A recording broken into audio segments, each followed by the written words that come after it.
किया है कि ईरान ने डील नहीं तो उसके सारे पुल और पावर प्लांट बम धमाकों से ढहा दिए जाएंगे।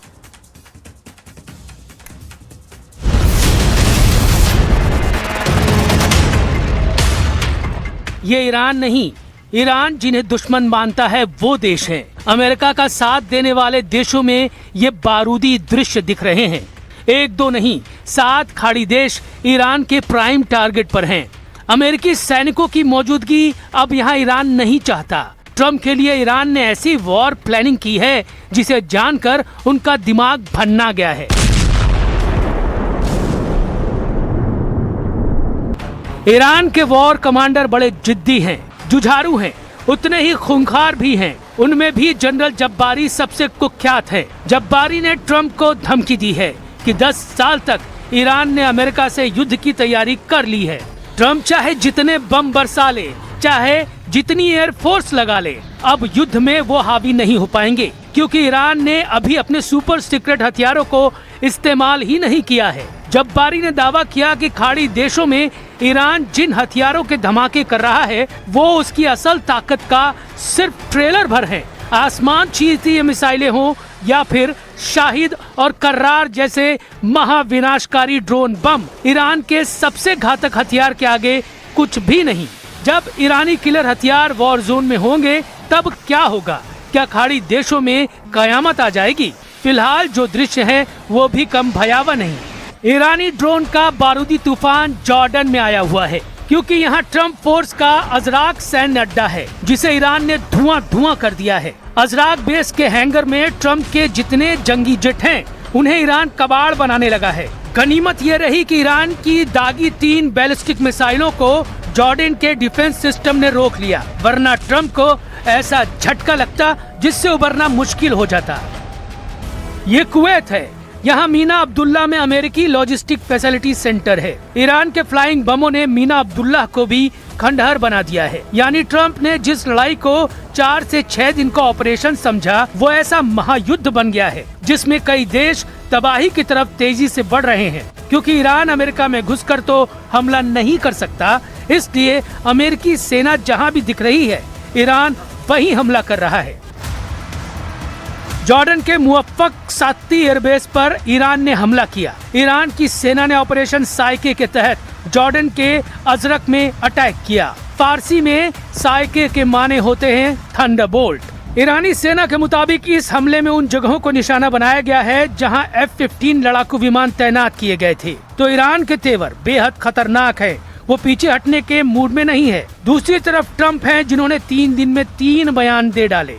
ट्रम्प की बयानबाजी का जवाब ईरान के राष्ट्रपति पेजेश्कियन ने दिया है।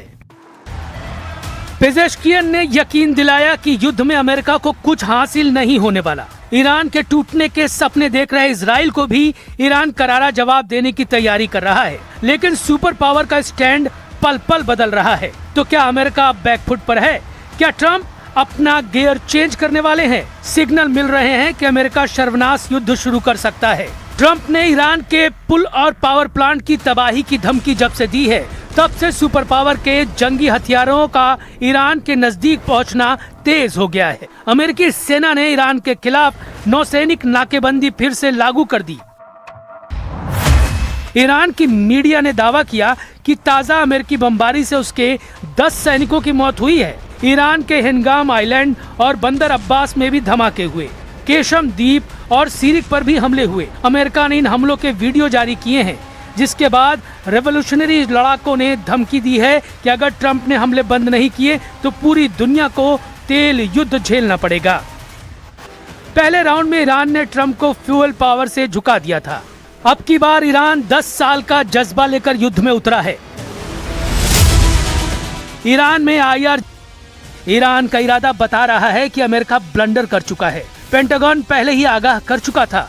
अब एहसास हो रहा है कि डोनाल्ड ट्रंप ने ईरान से युद्ध लड़ने की तैयारी सही नहीं की, या फिर उन्हें गुमराह किया गया, या फिर इजराइल के कहने पर वो इतने जोश में आ गए कि अमेरिका की सेना को राइफल बिना लोड किए हुए युद्ध में उतरने के लिए मजबूर कर दिया। क्योंकि जनरल जब्बारी जैसे कमांडर कह रहे हैं कि ईरान ने अपनी असली पावर तो दिखाई ही नहीं है। यानी जब्बारी की धमकी को अमेरिका कतई नजरअंदाज नहीं कर सकता। जब्बारी ने ही ईरान के सीक्रेट सुपर वेपन की जानकारी मार्च में युद्ध भड़कने के बाद दी थी। ऐसा जनरल अगर 10 साल तक युद्ध के लिए ललकार रहा है तो अमेरिका की धुकधुकी बढ़नी तय है। वैसे भी अमेरिका इराक से अपना तंबू उठाकर उल्टे पांव लौट रहा है। ट्रंप ने इराक से सेना की वापसी की डेडलाइन तय कर दी है। अमेरिका 30 सितंबर 2026 तक इराक से अपनी सभी सैन्य मौजूदगी पूरी तरह से खत्म कर देगा। इराक से अमेरिका के हटने भर की देर है, फिर इजराइल की टेंशन बढ़ जाएगी। ईरान सपोर्टर लड़ाके इजराइल को आसानी से निशाना बनाने लगेंगे। इधर ईरान ने इजराइल की एक और कमजोर नस दबाने का प्लान बना लिया है। इजराइल का चिकन नेक यानी उसकी तेल सप्लाई को खत्म करना ईरान के लिए बहुत मुश्किल मिशन नहीं, लेकिन नेतन्याहू कह रहे हैं कि ईरान ने अगर उसे निशाना बनाया, ऐसा बदला लिया जाएगा कि मुस्तफा खमेनी की जमीन खिसक जाएगी। אגיד לכם רק דבר אחד, לא, אני אגיד את זה למנהיגי איראן. אל תבנו על כך שיהיה שקט אם תתקפו אותנו. אל תבנו על כך שיהיה שידור חוזר, כי זה לא יהיה שידור חוזר.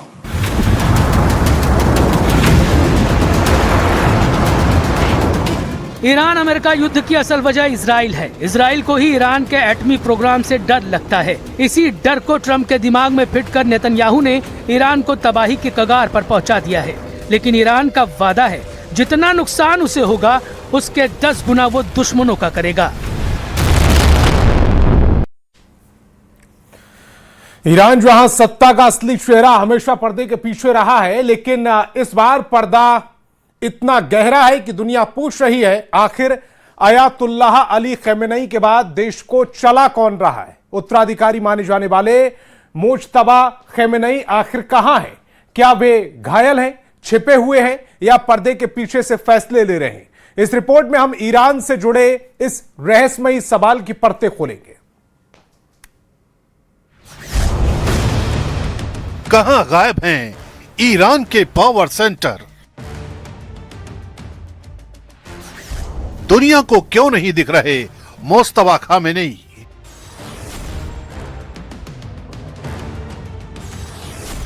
क्या पर्दे के पीछे चल रही है ईरान की सरकार? आखिर ईरान को कौन चला रहा है?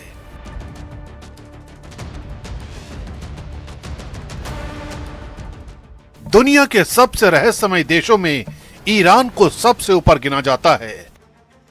यहां चुनाव सरकार चुनते हैं, लेकिन असली ताकत अक्सर धार्मिक प्रतिष्ठान, IRGC और सुप्रीम लीडर के दफ्तर के बीच घूमती है।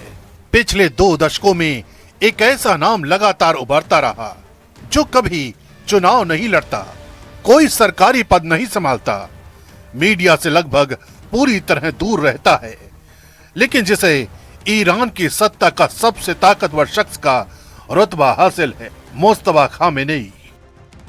ये अयातुल्लाह अली खमेनी के दूसरे बेटे हैं। कई पश्चिमी खुफिया विश्लेषक मानते हैं कि उन्होंने वर्षों तक IRGC, बसीज मलेशिया और सुप्रीम लीडर के कार्यालय के बीच तालमेल में प्रभावशाली भूमिका निभाई। हालांकि ईरान ने कभी इसे आधिकारिक रूप से स्वीकार नहीं किया। अब जब अयातुल्लाह अली खमेनी नहीं रहे, तो सबसे बड़ा सवाल उत्तराधिकारी का नहीं, बल्कि सत्ता के असली केंद्र का बन गया है, क्योंकि इसी दौरान मुस्तफा अचानक सार्वजनिक जीवन से गायब हो गए हैं। न कोई भाषण, न कोई तस्वीर, न कोई आधिकारिक बयान। और यहीं से शुरू होती है दुनिया की सबसे रहस्यमयी राजनीतिक गुमशुदगी की कहानी।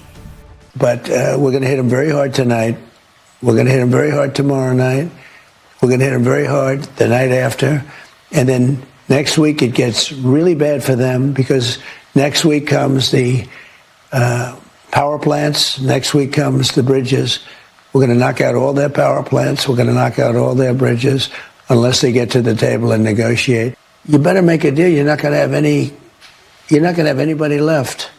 We're being very careful with the civilian population, as you know, but I said, you better make a deal. You're not going to have anything left. Mustafa Khamenei की गैर मौजूदगी को लेकर कई तरह के दावे सामने आए हैं। कुछ पश्चिमी मीडिया संस्थानों ने कहा कि वे इजरायली हमले में घायल हुए हैं।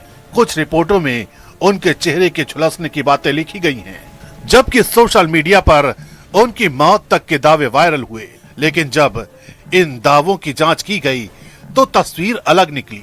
न ईरान सरकार ने उनकी मौत की पुष्टि की, न किसी विश्वसनीय अंतर्राष्ट्रीय एजेंसी ने। बड़े बड़े मीडिया संस्थानों ने साफ कहा कि उनका गायब होना जरूर एक फैक्ट है, लेकिन मौत या गंभीर चोट के दावों का सच अब भी उलझा हुआ है, क्योंकि अमेरिका के 3rd राउंड अटैक के बाद एक मैसेज को मुस्तफा खामेनेई के नाम से वायरल कराया गया। मुस्तफा खामेनेई के नाम से जारी हुए संदेश में साफ कहा गया था, ईरान बदला लेना चाहता है, हमारे नेता को धोखे से मारा गया, शहीदों के खून का हिसाब लेकर रहेंगे, मैं रहूं या ना रहूं, बदला लिया जाएगा। लेकिन जो लीडर अपने देश की आवाम के लिए इतनी बड़ी बड़ी बातें कर रहा है, उसके गायब होने की कहानी क्या है? क्योंकि सबसे बड़ा रहस्य उस वक्त गहरा गया जब अयातुल्ला अली खामेनेई के जनाजे की तस्वीरें दुनिया के सामने प्रसारित हुईं। ईरान के शीर्ष सैन्य अधिकारी दिखाई दिए, राष्ट्रपति दिखाई दिए, वरिष्ठ धर्मगुरु दिखाई दिए, लेकिन मुस्तफा खामेनेई कहीं नहीं दिखे। ईरान की राजनीति में प्रतीकों की अहमियत बहुत बड़ी होती है, इसलिए ये गैर मौजूदगी सिर्फ एक कुर्सी की नहीं थी, बल्कि एक ऐसा सवाल थी जिसका जवाब आज तक किसी ने नहीं दिया। पश्चिमी सुरक्षा विश्लेषकों का एक वर्ग मानता है कि इजराइल की संभावित कार्रवाई के डर से उन्हें सुरक्षित स्थान पर रखा गया है। दूसरी ओर कुछ विशेषज्ञों का कहना है कि ईरान के लिए उनकी सुरक्षा सर्वोच्च प्राथमिकता है, लेकिन ईरानी अधिकारियों ने उनकी गैर मौजूदगी की कोई साफ वजह सार्वजनिक नहीं की है। यही चुप्पी आज सबसे बड़े सवाल को जन्म देती है। लेकिन अयातुल्ला अली खामेनेई के जनाजे के ही दौरान एक तस्वीर को लेकर मीडिया में हलचल मच गई, और वो ये तस्वीर थी जिसमें अली खामेनेई के जनाजे के वक्त एक नकाबपोश शख्स दिखाई देता है। इस तस्वीर को लेकर शुरुआत में कयास लगाए गए कि यही मुस्तफा खामेनेई हैं, लेकिन बाद में पता चला कि ये अयातुल्ला अली खामेनेई के बड़े पोते जवाद खामेनेई थे। तो फिर आखिर वो कौन सी जगह है जहां मुस्तफा खामेनेई छिपे हैं? अगर मुस्तफा सामने नहीं है तो क्या पर्दे के पीछे से फैसले ले रहे हैं? यही वो सवाल है जिस पर सबसे ज्यादा चर्चा हो रही है। लेकिन ये सब सच है कि उन्हें ईरान की सत्ता संरचना का बेहद प्रभावशाली और महत्वपूर्ण चेहरा माना जाता रहा है। आज के ईरान को समझने के लिए यह मानना होगा कि सत्ता किसी एक व्यक्ति के हाथों में दिखाई नहीं देती। राष्ट्रपति मसूद पेजेश्कियान नागरिक प्रशासन संभाल रहे हैं। दूसरी ओर IRGC देश की सैन्य शक्ति, मिसाइल कार्यक्रम और रणनीतिक सुरक्षा पर प्रभाव रखता है। सुप्रीम नेशनल सिक्योरिटी काउंसिल युद्ध और विदेश नीति से जुड़े बड़े फैसलों में अहम भूमिका निभाती है। इसके अलावा सुप्रीम लीडर का दफ्तर भी धार्मिक और राजनीतिक संस्थाओं के बीच प्रभाव बनाए रखता है। ये सच है कि मुस्तफा खामेनेई लंबे समय से सार्वजनिक रूप से दिखाई नहीं दिए हैं। ये भी सच है कि अयातुल्ला अली खामेनेई के जनाजे में उनकी सार्वजनिक मौजूदगी नहीं हुई, लेकिन उनकी मौत, गंभीर चोट या चेहरे के झुलसने जैसे दावों की अब तक कोई आधिकारिक पुष्टि नहीं हुई है। दूसरी ओर कई विश्वसनीय रिपोर्ट बताती हैं कि सुरक्षा कारणों से उनकी सार्वजनिक गतिविधियां सीमित हो सकती हैं। इसलिए मौजूदा वक्त में जो तस्वीर निकल कर आती है वो रहस्यों और सवालों की बुनियाद पर टिकी है।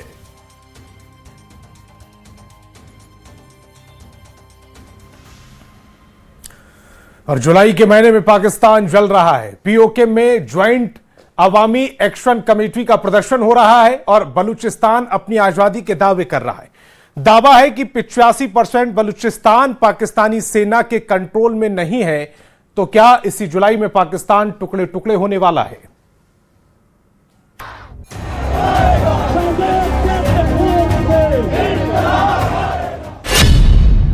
पीओके में हल्ला बोल, इस्लामाबाद में सहमी शहबाज सरकार।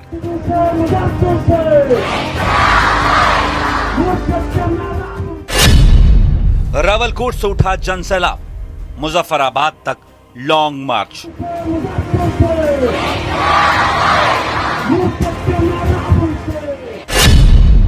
पीओके में विद्रोह से कांपा पाकिस्तान, प्रदर्शनकारियों पर 3rd डिग्री टॉर्चर।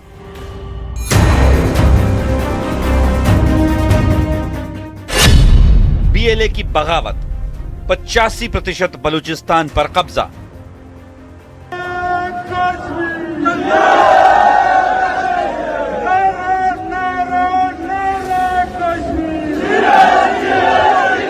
सुन लो जालिमों, सुन लो कातिलों, हम तुम्हारी मौत हैं। पीओके से उठी ये आवाज इस्लामाबाद में बैठे हुक्मरानों के होश उड़ा रही है।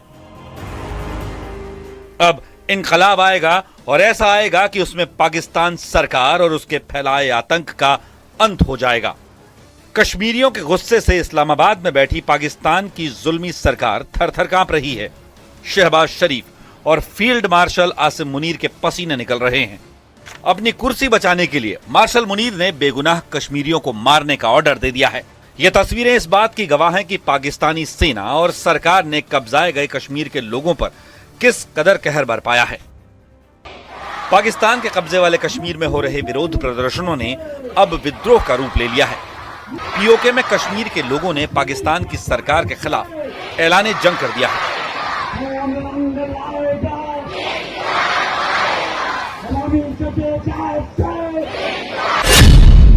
पीओके में बगावत बेकाबू, जेडब्ल्यूएसी का लॉन्ग मार्च, रावलकोट से मुजफ्फराबाद तक कूच, पाकिस्तान से आर पार की तैयारी में पीओके। पीओके में जेडब्ल्यूएसी यानी ज्वाइंट अवामी एक्शन कमेटी ने लॉन्ग मार्च का ऐलान किया था। मुजफ्फराबाद तक लॉन्ग मार्च से पाकिस्तान की सरकार और वहां की फौज डरी हुई है। पाकिस्तान की फौज पीओके में प्रदर्शन को कुचलने के लिए हर तरह का क्रूर हथकंडा अपना रही है। लॉन्ग मार्च के एक दिन पहले पाकिस्तानी रेंजर्स ने जमकर कहर बरपाया। पीओके में कई जगहों पर अंधाधुंध फायरिंग की गई और 8 से 9 प्रदर्शनकारियों को गोलियों से भून डाला गया, लेकिन पाकिस्तानी बलों का दमन भी अवाम की आवाज को दबा नहीं पाया। पीओके के लोग दोगुने जोश के साथ सड़क पर उतर रहे हैं।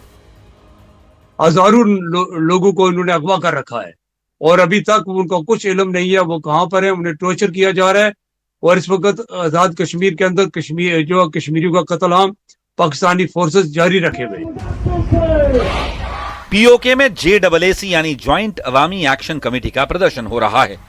हजारों लोग अब इस मार्च में शामिल होकर रावलकोट से मुजफ्फराबाद की तरफ बढ़ रहे हैं।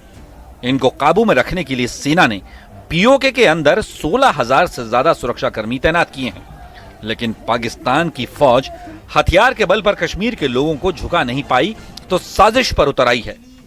सादी वर्दी में पाकिस्तानी रेंजर्स को प्रदर्शन में भेजा गया। इन्हें टास्क दिया गया प्रदर्शनकारियों की जेब में भारतीय करेंसी रखने का, ताकि झूठा आरोप लगाकर जायज मांगों को लेकर हो रहे प्रदर्शन को बदनाम किया जा सके। यह आरोप लगाया जा सके कि इन प्रदर्शनों के पीछे भारत का हाथ है। लेकिन साजिश कामयाब होती उससे पहले ही प्रदर्शनकारियों ने मुनीर के जासूस को पकड़ लिया। पाकिस्तान में फटा बगावत बम, पीओके से बलूचिस्तान तक विद्रोह, पाकिस्तान का टूटना तय है। मुनीर और शहबाज की जोड़ी का जाना तय है। स्वयंभू बिचौलिए अमेरिका ईरान में समझौता कराने का ढिढोरा पीट रहे थे। अमेरिका ईरान की डील तो टूटी ही टूटी, यहां पाकिस्तान टूटने के कगार पर पहुंच गया है। सवाल यह है, क्या पाकिस्तान की नींव हिल चुकी है? एक साथ कई मोर्चों पर बगावत से पाकिस्तान टूट जाएगा। बलोच ने बलूचिस्तान को आजाद देश घोषित कर दिया है। उनका दावा है कि उन्होंने बलूचिस्तान के 85% हिस्से पर कब्जा कर लिया है। मीर यार बलोच के दावों के मुताबिक पाकिस्तान की फौज के लिए 2026 का जुलाई महीना सबसे खतरनाक साबित हो रहा है।